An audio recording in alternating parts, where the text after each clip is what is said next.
What's up, friends? There is so many things to talk about today. We have a picture of the new class, some insane PvP balance changes on Global Lab, awakening PvE buffs on the last live patch, and some interesting datas from the last PA earning reports.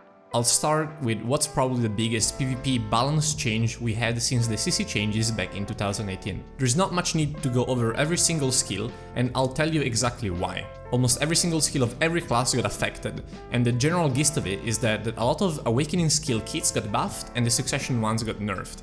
But almost every single range skill received a massive nerf. A lot of people panicked or rejoiced after seeing these numbers, but everyone needs to calm their tits, because all of these changes are pretty much unreadable because of this small line at the start of the patch that says that they have changed the PvP modifiers of each class. For the people that don't know what I'm referring to, don't worry, I got you. Every single class has hidden modifiers against every class. For example, Tamer and Sorc deal more damage against Berserker, rather than, let's say, Wizard, and so on. A lot of these changes looked over the top, but after testing it on Global Lab, it seems that it's really hard to tell whether the class got buffed or nerfed. There are some rumors that say the Korean player base got mad after hearing these and that PA had to revert to the changes, but this is the usual alarmism that the BDO community so loves to do.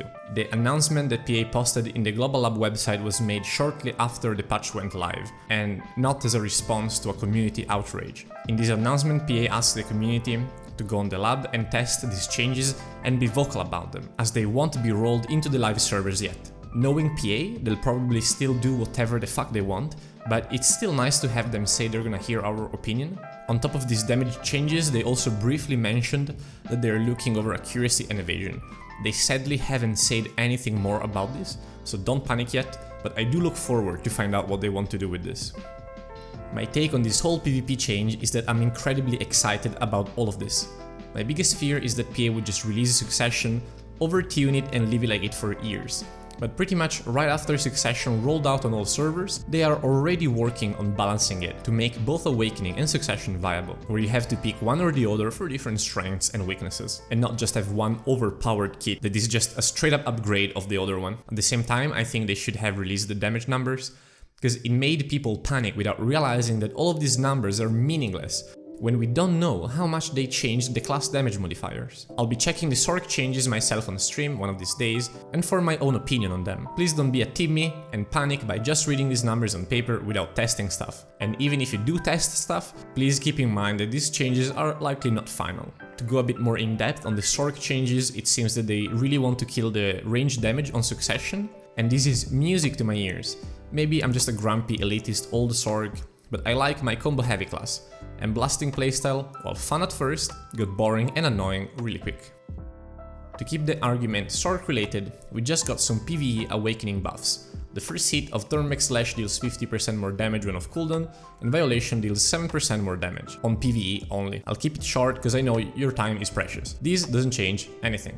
It's a super small damage buff that even if it makes your grind a little bit faster, it's still painfully slower than Succession.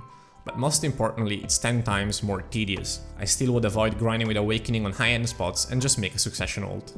The Sorc talk doesn't end here. We got a first look of the new class, and I strongly believe this is gonna be very similar to Sorc. There's a couple of hints towards this. First of all, we know from the Future Teller event that the upcoming class is magic related. Of course, the first thing you see in the picture is the scimitar, but I wouldn't assume this is just another sword class because of that. Remember that Wizard has a dagger, but the biggest similarities in my opinion is the talisman thingy he has on his back, and the fact that his right arm doesn't have a sleeve, like most Sorc outfits. I wouldn't be surprised if he shared either the amulet or the talisman as a weapon. I'm usually not interested in new class releases, but all these similarities to Sorc got my attention, and I do look forward to see what this class is gonna be about. Last but not least, PA released the Q1 earning reports, and there is some really interesting stuff worth discussing on it. It's a 1-hour conference between PA and some of their investors, and I listened to all of it, so you don't have to. Most of the discussion was about BDO Mobile and Shadow Arena, but there were some really interesting points on BDO that I want to talk about. PA mentioned that they have full control of Black Desert in every single region beside China.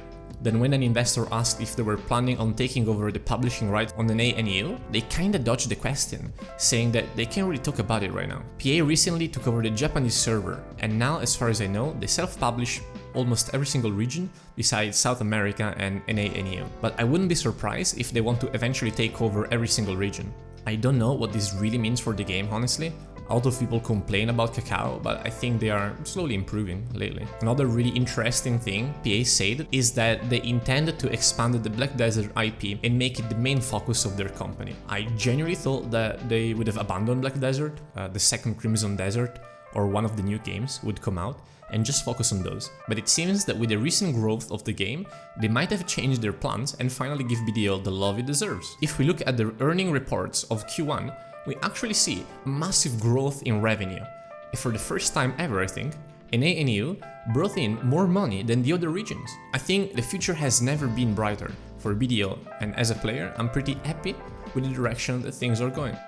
Talking about the new games, the investors are pressuring PA hard on releasing Crimson Desert, which the first playable beta was announced for Q4 2021. PA say they want to release one game every single year, with Doki V in 2022 and Project 8 in 2023. Apparently, a Crimson Desert demo was gonna be available at this year's E3, but for obvious reasons it was cancelled and the demo was postponed. Quite a lot of stuff going on, as you can see. I hope that you like this video. Don't forget to support the channel by smashing them buttons, and for all the people that watch until the end, kisses.